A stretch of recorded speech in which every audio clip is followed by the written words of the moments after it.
Hi Ila, nako congratulations and thank you so much for allowing us to have an interview with you para nga dito sa Araw ng Kagitingan at sa ginagawa ninyo no para sa ating mga sa ating mga bayani at syempre para i-honor ang kanilang kagitingan. Specifically ito nga para Yes. sa iyong grandmother si Doktora Mercedes. So ikwento mo um Ilay, paano ka nagsimula? Bakit mo naisip na gumawa ng comic series para bigyang pugay ang kagitingan ni Doktora Mercedes at ng iba pa nating mga veteran?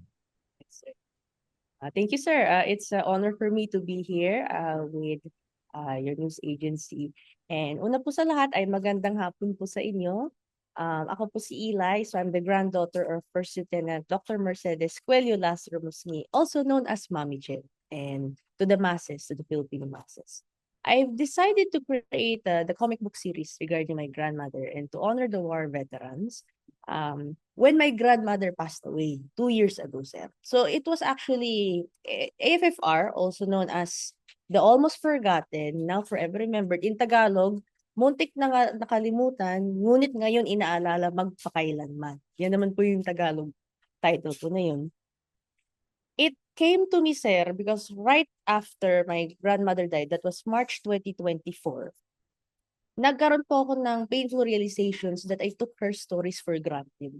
Kasi lagi po kami nagkukwentuhan, sir. When I was living in America, in Los Angeles, California, lagi po siya nagkukwento sa war, the family who supported her, the comrades who fought for her, the people who loved her to survive. So napaka-intimate ng storytelling niya. And I promised her that, Mommy Ched, uh, pinangako niya po sa akin, sinabi niya, Eli, wag mo kalimutan ikwento to sa henerasyon mo. And I told my grandmother, yes, Mommy Chet, I promise. I will tell your stories. But unfortunately, sir, I went into college, so I went to Harvard. I thesis, research, journalism. Nag-pile up po siya, sir, and nawala po si Props. Unfortunately, I broke it. And when my grandmother passed away, I thought that was past the point of redemption. Na hindi ko na mabawi yung broken promise ko, sir. And then I found out from PVAL, Philippine Veterans Affairs Office, who's been very supportive. Thank you for being there for us. Si Asek Restituto Aguilar, who is the military historian, told us that my grandmother was the first known case of a female Filipina battlefield amputator. Sir, are you familiar, sir, with the amputator? One who saws off arms and legs without anesthesia during the Battle of Manila. Yes, sir. Imagine, walang anesthesia, bone saw po siya, yung lagari, sir. Yeah, lagari po siya. And it's usually held by men, by medical doctors, by male officers. So when the realization hit me, actually umiyak nga po ako with my mom kasi all this time we thought it was a normal thing. Kasi my grandmother is very humble. She never saw herself as a hero. Lagi niya sinasabi, hindi ako bayani, ako'y tumulong lang. Lahat kami tumulong at lumaban sa sariling paraan. So when I went home, I was very discouraged, so I grieved. Then people encouraged me. Actually, sir, it was not me who decided to create the comic series. It was the Filipino masses. It was the educators, the students, the youths, the military officers, the generals, um, the Christian pastors and ministers and clergy, the doctors who worked with my grandmother, because they never found out this about her life. And they encouraged me, Eli, I know that you're grieving, but please write your grandmother's story. Kasi kailangan to ng bayan natin. Lalo sa panahon na yun, sir, napaka-disunited, full of war, full of chaos, full of corruption. They wanted something to believe in that will let us remember the valor, yun, ang kagitingan ng ating mga lola at lolo. And so with the masses who were encouraging me and the military officers, Army, Navy, Air Force, they were encouraging me to spread the word. Nagkaroon po ako ng lakas ng loob, sir. Kasi syempre, nahiya po ako to share my grandmother's story because I wasn't able to fulfill my promise. But the people, napakaganda po ng bayanihan ng Pilipino masses. They gather together, they help me. So nag-create po kami sir una ng, do you have a picture please? Pa-flash na lang. Co-host. So first sir, we actually created the diorama prior to the comic book series. Yun po muna nag-start kami. So, Ipapakita na ni Ai kung okay, ni pwede Eli pa kung ipakita. ipapakita na ni Eli kung ano yung naging proseso Yes. pagde-design, the process of creating the comic series. Go, Eli. So ito po sir yung first page muna tayo. So ito po sir yung comic book series which was launched last week. Around last week sir, along with the Philippine Veterans Affairs Office supported by the Department of National Defense and many communities both in the military and in the civilians. And if you can zoom in, zoom in. Thank you. I serve on may I ask you, sir, saan po yung Philippine flag po dito? Kasi there's a Japanese flag, there's American flag. Do you see the Philippine flag? Zoom Yun nga, in. I'm looking for it. Nasa taas. Yun ba yun? Yes, sir. The entire thing It, is the actually, entire thing. yes, sir. Opo. Correct. Yes, sir. Kasi one thing that my grandmother taught me is, minsan we think of the Philippines as a nation. Then we realize that the nation's heroes are its people. So behind every bayani, whether it be war veteran katulad ni Mami Ched or isang OFW or single mother or isang tatay na talagang hindi niya iniwan ng mga anak niya. It's behind them is actually the Philippine flag, the spirit of the Filipino people. And I hope na pa-zoom in na lang, my friend. And I hope sir na the comic will be used to encourage people. And nakalagay po dito, please go up. One family, two destinies, three nations, four soldiers, an alliance against evil, and a legacy across generations. And I think that's the main gist of the message. Siyempre, for the record muna, Eli, ipaliwanag natin, ano ibig sabihin ng Ay, AFFRS? yes, sir. So, AFFRS, sir, yeah, zoom in na lang, means the almost forgotten, now forever remembered, a World War II epic saga. So, in Tagalog, muntik na kalimutan o halos nakalimutan, ngunit ngayon inaalala magpakailanman. So, yun pong ibig sabihin. It talks about the role of oral histories. According to scientific research, ang oral history ang mga kwento na kinukwento habang kumakain ka, nasa bahay ka ni lola, nasa bahay ka ni lolo. Alam mo yung very casual na kwento, usually it involves food. Tapos, magtatanong ka ng mga stories kay lolo, kay lola. And then they will tell you this, alam mo sa panahon ko anak, ganito nangyari. Ganito. So those are oral histories. But according to research, oral histories often disappear by the third generation, sir. Ibig sabihin, papasa po siya from lola to anak. Pagdating kay grandchildren, papasa po siya ng konti. Pero pagdating na po sa right after grandchildren, mawawala na siya, sir. According to our research also and also some surveys, around 90% nawawala na siya, 90%. And that's the role of what AFFR here is to preserve yung mga oral histories that make up our Filipino nation. And in fact, pag nag-zoom in ka, pa-zoom in sa line. There. Thank you. Please go down. There. Sir, may napansin po ba kayo dito na shadows of people over here? Yes, ito ba yung Death March? Hindi naman. Yes, sir. Malapit na pa-zoom in closer sa pinakaunang.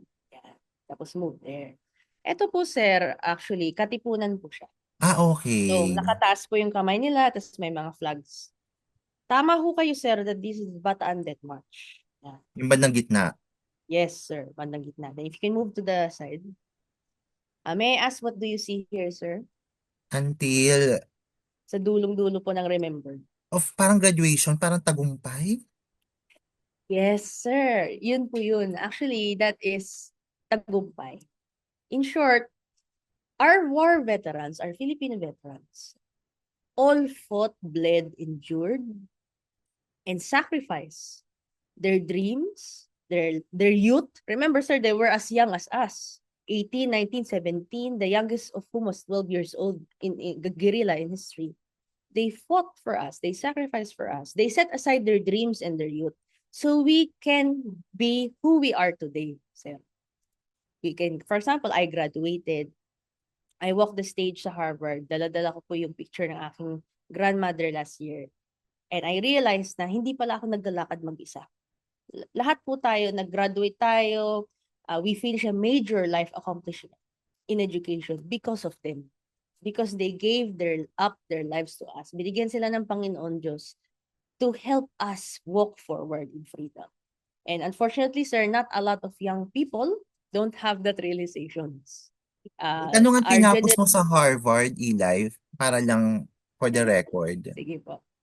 Nakatapos po, sir, ng psychology, sir. So, with the clinical psychology, ang focus ko po, tapos may concentration po ako ng trauma. And actually, that's the reason, that's my advocacy sa The Mind Warriors Kalasag Project. So, it's a non-profit educational initiative, sir, that moves across the different sectors that hopes. Kasi ang grandmother ko, sir, sa AFFR, actually, if I may talk about AFFR, sir, it's the first of its kind, according to international historians. That is a comic book or a webtoon created, sir, by a team of Gen Z. Mga Gen Z po kami, na mga World War II veteran descendants and artists. And at the same time, it takes the perspective of a female. Female po siya, na intimate coming of age from 18 years old na high school innocent na girl hanggang po siya na naging sundalo, guerrilla combatant, surgeon, spy. So, most of the textbooks ngayon talks about the male perspective, sir po. Usually dominated siya by the male perspective. So, it's the first of its kind in Filipino history. Although there are comics katulad ng Bataan Comics, pero male perspective po siya. Ito po yung female perspective. Ito na si Lola. Yes, sir. Apo. Yeah. So that's my grandmother. Ito, isummarize ko lang po very quickly, sir, yung life niya. That's okay. Pa-zoom in na lang. May questions po ba kayo, sir? Or clarifications po? Naman, sige, ikwento mo, i-summarize mo naging buhay ni Doktora Mercedes. So, yun nga ko, getting back to the comic book, it's actually about trauma-informed mental health education, sir. Kasi sa mga pinagdaanan ni Lola. So, you're not just reading about history and reading about what happened. You're also reading about what comes or what goes in the mind of your Lola and Lolo habang nagkakaroon ng war. So, it's the first webtoon or comic book. So, please zoom in. At the age of 18 years old, ayan, sir, so we restored her photos via Photoshop. Filters po. And hospital volunteer po siya at the age of 18. Yan. So yan ang naka-white po siya, sir. Yan, 18 years old. She was a survivor of an attempted gang rape actually to become a comfort woman. Yes, she was almost a comfort woman, sir. But, buti na lang, there was a kind Japanese officer named Yuki-san. Hindi po lahat ng Hapon masama. Meron po mga may prinsipyo at mabuti. So he saved my grandmother and let her escape. So, age of 18. Right after that, sir, she decided na gumanti siya. So, her grandmother, I don't know if you see it, sir. Ito po. Nakikita pa ba ninyo? Yeah. Do you see this po, sir? Labo, mamaya, ipakita mo. Sige, sir. So, ang aking lola po, Guadalupe Taglecuello, siya po ay isang revolutionary na descendant ng Katipunan. Katipunan fighter. So she encouraged her daughter, si Mami Che, na sumama ka sa laban. Let us fight. So at the age of 19 years old po, naging underground resistance fighter po siya. Nag-smuggle po sila ng mga weapons, mga blades and knives under their skirt, under their clothes. Yan po yung mga role ng mga babae during that time. Mga couriers, intelligence, smugglers. And finally, at the age of 20, nag-decide po siya maging guerrilla fighters. Ibig sabihin ng guerrilla fighter, combatant po kayo sa first line of defense. May bolo kayo, may pistol kayo, may weapons kayo. Inassign po siya sa first aid combat medic. So, naalala ko po yung kwento niya na lahat ng ginawa ng lalaki, ginawa ko. Mas lalaki ako kaysa sa babae. I fought, I healed, and yes, I killed at times. So napakahirap sa isang babae back in that time. I think kahit lalaki, na nag-heal ka, pero at the same time, you need to also fight to defend yourself. Yes, sir. And finally, naging Philippine Army, US Army po siya. 22 years old. Naging sundalo na po siya at the age of 22 years old nung dumating ang mga Amerikano. Doon na po siya nagsimula maging surgical technician or battlefield amputator. Naglalagari na po siya ng arms and legs without anesthesia, less than 5 minutes set. Kasi sumisirit po yung dugo eh. So kailangan mabilis po yung kamay, matigas po yung kamay. Right after the war, she became a medical doctor in infectious diseases at the age of 40. But unfortunately, nagkaroon po ng maraming circumstances. Binigyan po siya ni General Douglas MacArthur, sir, ng scholarship. Actually, to go to America to receive a medical corps na US Army position. And at the same time, meron po siyang, yung first love po niya is American paratrooper named John Daniel. Yun po yung first love niya. Pero ang pinili niya, sir, ang inang bayan. She decided to stay in the Philippines with her widowed mother.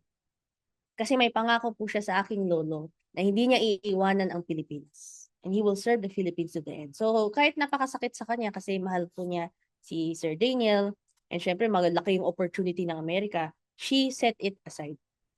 And I think for me, that's one of the greatest sacrifices that one can do for the country is to set aside your desires. And napakabihira po yung mga, alam mo naman po yung generation po namin, marupok po. So napakabihira po talaga na you will think of your own country's love and your love for God, the Filipino people, than your own opportunity and your own personal dreams. And so, unfortunately sir, dahil pinili niya yung route na yan, binayad niya po yung presyo. And at the age of 40, naging widow po siya. Naging single mother siya of 7 years old. Actually sir, naging homeless po siya kasi nasunog bahay niya, nawala ang lupa niya. So, a lot of people put her down shortly, saying, and she really suffered years of poverty. Pero nakaahon po siya, sir. Bumangon po siya through her faith in God, through her resilience. So, lahat po kami, my mom, my titas, my titos, 7 of them all graduated, sir, from university and college single-handedly.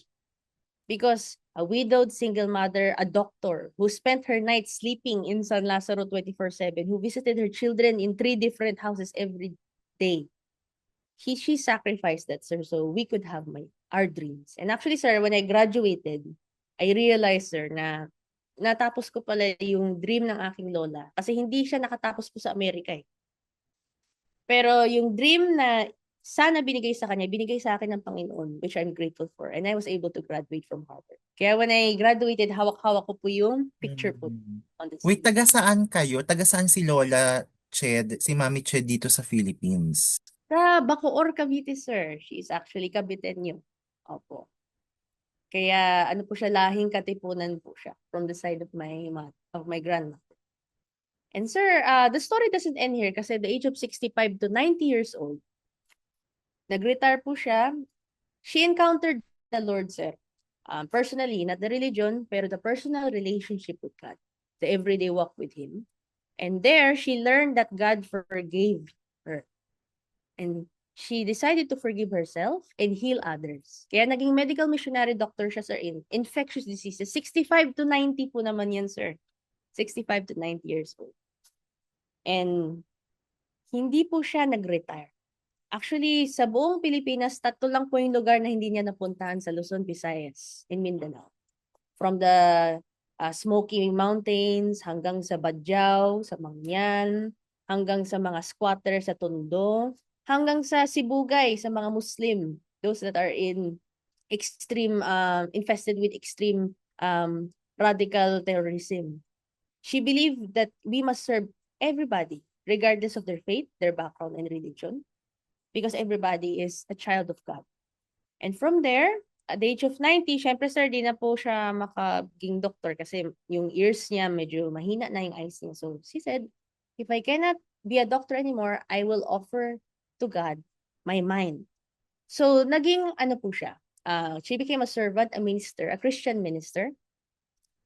And she counseled, she prayed for women of domestic violence, sexual abuse, She counseled, she prayed for them. So naging mental health advocate po siya from Healing from Trauma. 90 to 100 years old. At the same time, she also advocated for veterans' rights as a spokesperson. So, i-zoom out ka, my friend. 18 to 100, sir, hindi po siya nag-retire. And I think that's one thing na kaya na-drive po yung tao to celebrate her life, to share her life. Kasi sabi nga nila, napakabihira ang isang bayani na 18 to 100 siya naglingkod non-stop, despite poverty, despite the circumstances. Ang So, kulay ng buhay ni yes, sir. Doktora Opo. Mercedes Ilay, no? Dahil sa makulay niyang buhay, ito ba yung naging ano mo, naging inspirasyon mo kung bakit gumawa ka rin, kung bakit comics yung ginamit mong medium? Kasi ang dami ng medium ngayon to tell Opo. her story, to tell the story of our veterans, of our heroes. But why did you choose comic series? Yan po. I chose the comic series because to be honest, sir, I believe you and I know this well. Hindi po tinuturo ang World War II sa education system ng Philippines. Mostly katipunan. Katipunan talaga, sir. Dr. Jose Rizal, I respect them, but I believe it's time to introduce new heroes, especially heroes that we can relate to, heroes in our family, heroes in our community, and most of all, our lolas and lolas. Kasi mas nakaka-relate po tayo intimately kung nasa dugo po natin ang pagiging bayani kaysa pag nakadetach lang po siya sa history book. And I remember I went to Zambales, Masinloc. Right after my grandmother died, people started to invite us, sir, the youths, the army, navy, um, yung mga educators, mga civilians, mga ministers, mga barangay leaders. So they would invite us na, please, paki-share yung story ng iyong lola. And then I remember the young people, may ginawa po akong panel yung comic. May ginawa po akong pictures ng comic, yung Facebook type. And I remember there's this young youth, lumapit po siya. Sabi niya, gagawa po ba kayo ng comics? Yan, eto po. Ayan po siya, sir. So, sabi ko, gumagawa ko ng libro pero hindi comics. Tapos, tumingin po siya sa akin. Sabi niya, Ate Eli, I hope you can make a comics. Because I want to understand history. Pero hindi ko talaga siya magets yung history. And I think pag gumawa ka ng comic kasi maganda talaga yung artwork na ginawa ninyo, I think marami magbabasa. Katulad ko. So, when I went home, nag-isip-isip din po ako. Kasi I'm an artist, sir, pero hindi po ako comic book artist. Yung parang gumagawa lang po ako ng mga art ng sketches, acrylics, yung mga personal ba? Personal lang, sir, for my personal. So, I made one panel. Gumawa po ako ng isang panel. It was a picture of my grandmother embracing me. Wala yata dito, but she was embracing me. It's here. Pa-show na lang. Ayun yun. Number 11. Number 11. 11. Number 14. Yan. Ito po, sir. I don't know if you see it, Sir Bon. Yan. So, gumawa po ako ng sample noong October 2024. Isang picture lang po siya. Halo po siya ng traditional. Oops. Go back please to the, please go back to the 11. Yan. So, yun po siya. So, halo po siya ng traditional digital art, Photoshop, and everything. Nung pinost ko po siya, marami po nag-reply. Sabi na, sana gumawa kayo ng comics kasi babasahin talaga namin to. So, parang nag-spread around siya, sir. And I think that was the final nail that hit the board na, okay, kailangan ko talaga gumawa ng comics. Kasi una sa lahat, hindi ito tinuturo sa mga kabataan, hindi din tinuturo ito sa mga bata, katulad namin. And pangalawa is visually engaging. It attracts the masses. Unlike history textbooks, admittedly, napaka-boring daw po. And my father planted the love of textbooks. I collect Superman, Marvel, Tintin, yung mga golden era comics. So meron na po akong literature background. So I started to work with the team. Yan. We're a team of 10 na puro World War II veteran descendants po kami. And when we started to do the comics po, it took us 1 year and a half, sir. 1 year and a half. Almost 2 years. The Philippine Veterans Affairs Office guided us along with ASEC Restituto Aguilar, yan, the historian. So ito po ako, yan. I started to talk. Ito po yung mga preview ng comics. There you go.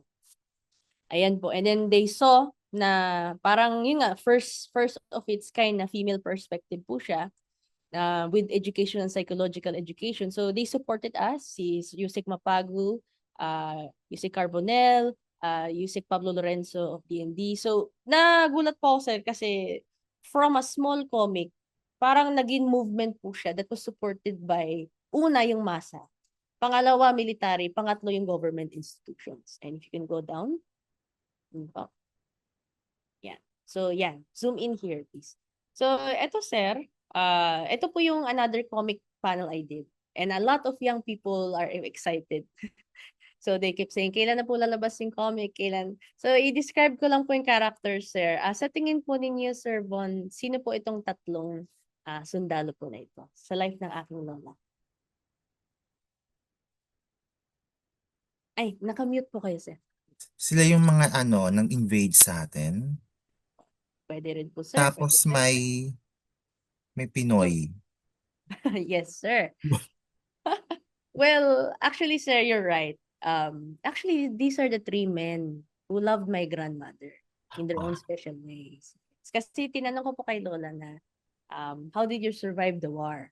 Sabi niya, I survived the war because of my parents, my mother, my cousin who supported me, and three men I love before my husband. Sabi niya, ito yung mga beloved na friends ko na minahal ako, pinoteksyonan ako. So ito po si Yuki-san, yan po yung Japanese officer, honor and duty. Na tinulungan niya si Ma'am Chen tumakas from being a comfort woman. Ang pangalawa si Kuya Jose. So he represents the fearless valor and patriotism. Yan. Si Kuya Jose ay isang eskrimador. May tribal roots po siya eh. Ano po siya, Kali, Eskrima, Silat. Siya po yung guerrilla commander na nag-train sa kanya from a girl na maging warrior, maging combatant, sir. And finally, you have Sir John Daniel, which is love and war, hope and faith. He is my grandmother's first love, sir. Best friend po sila. Pero they work together. Leaders po sila ng units nila eh. And he always prays for her. Yan ang naalala ko po. And actually, I have the memory box here. Ito po yung mga items na binigay nila sa wars. Pakita ko. Siguro pwede nang i-out yung presentation para Sige. mapakita para ma-full Yeah, sure. screen ka. Okay. Yeah. Out mo daw yung presentation. Yan. Ayan. So, ito po sir yung memory box ng aking lola. And I encourage everybody, kasi lahat po tayo may lola at lola na may baul. Tapos nakatago lahat ng mga pictures like these. Yan. Ito, for the young generation, pag may nakita kayong picture na ganito, very precious to. So please laminate it, take good care. So ito po nakikita po niyo sir. Ito po si Mami Ched. Yan. Ito po siya nung 18 years old, sir. Yan. Volunteer siya as a medic nurse. Ito din yung time na nag-decide po siya lumaban after surviving the assault incident. And then finally, you have my grandmother, kapatid po ng Lieutenant Guadalupe Taglicuello, and my great-grandfather Victoria Pascual Lazaro, US Navy Aviation Mechanic po siya. So, ito pong picture na ito, sir. Yan. Going back to the three people. Yan. Nakikita niyo, sir? There you go. Ayan po. So this is the reason why I really started the comic, sir. Kasi I wanted to memorialize their memory. I wanted to keep their memories alive by immortalizing them in an art form that is accessible for all generations to read. So this, sir, ito po yung friendship doll. Sabi po ng mga historians, Kokeshi. Binigay po ni Yuki-san, the Japanese officer, to my grandmother. So, meron pong balisong actually na binigay si Kuya Jose, pero nasunog po yung balisong na yun, but I was able to customize one based on my grandmother's description. So ganito po yung itsura ng balisong. Yeah, double-edged. Ito po binigay ni Kuya Jose. And finally, last but not least, ito yung binigay po ni Sir David. So ito po yung, it's an old brooch. Kasi mahal nga niya po si Mami Ched. So it's a sign of eternal love. And ito yung Bible.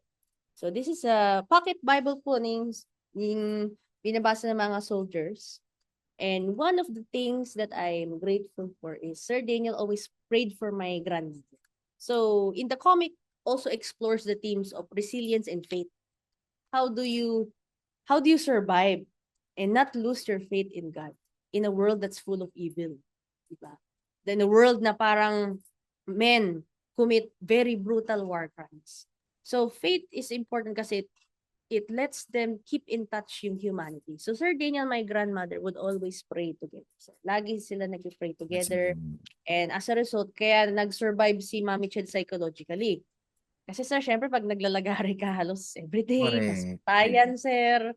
Pero actually, sir, the comic is brutal. Hindi po siya, ano siya, parang PG-13 siya, sir. We Oh, ito don't nga, show, gusto kong malaman at manggaling din sa'yo. Bakit yes, mahalaga para sa henerasyon natin at sa mas nakababatang henerasyon na ikwento yung mga ganitong kwento ng kabayanihan at kagitingan, hindi lang ni Doktora Mercedes, kundi ng iba pa nating mga heroes. Through this kind of art form, bakit mahalaga pa rin siyang ikinikwento sa panahon ngayon? sa panahon ngayon, sir, napakahalaga na ikwento po ang mga oral histories or mga story ng mga kagitingan ng ating mga lolas, lolos, or in my case, Mami Ched. Because if we fail to remember who we are as a nation, we will fail to protect the very future of our young generation. I remember doing the launch, nasabi ko po ito in the beginning, a nation's valor is nothing when it is not inherited by its people.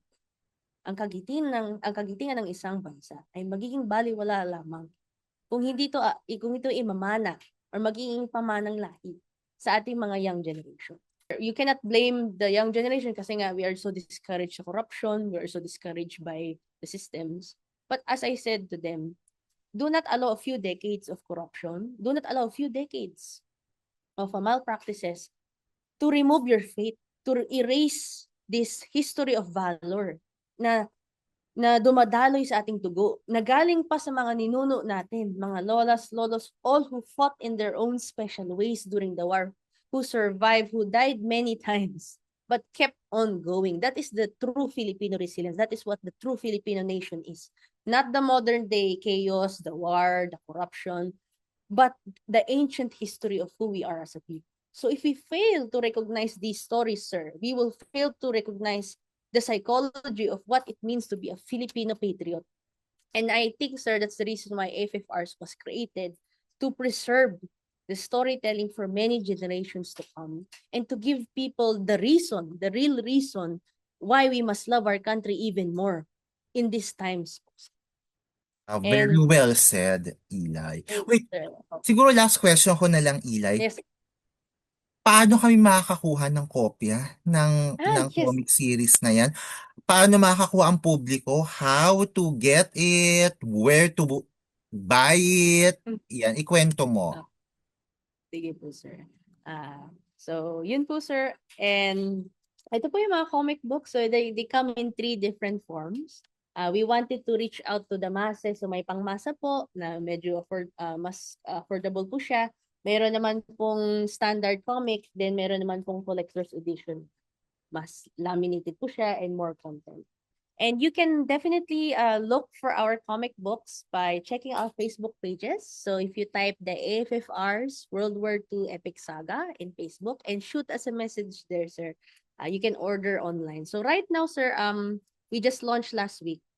So we hope and pray na magkakaroon ng distributors, and through news agencies like you, thank you for shedding light on this story and allowing us to preserve the history of valor that runs in our veins.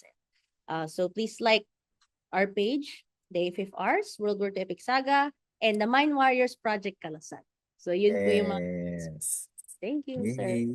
Opo. Thank you, Eli, for your time. Alam mo, ang ganda-ganda ng kwento ni Doktora Mercedes. At thank you for doing this. Na talagang it takes a lot of effort, but kudos to you. And congratulations dahil napagtugumpayan mo to, 'di ba? For you to tell the story of Doktora Mercedes in our other heroes, it's really a great fit. So congratulations and thank you, Eli, for doing that. Thank you so much. Thank you, sir. And I wanted to share to you this, sir. The story is not actually about my grandmother din. It's actually the nation as a whole. Pagtingin po ninyo dito, sir, pakita ko din po. Yan. So, yan po yung itsura po ng comics po. When you come here to the end, makikita niyo yan. Ito po kami lahat, yung mga nag-art po, all the artists. And then all our grandparents are also here. So, yun po siya.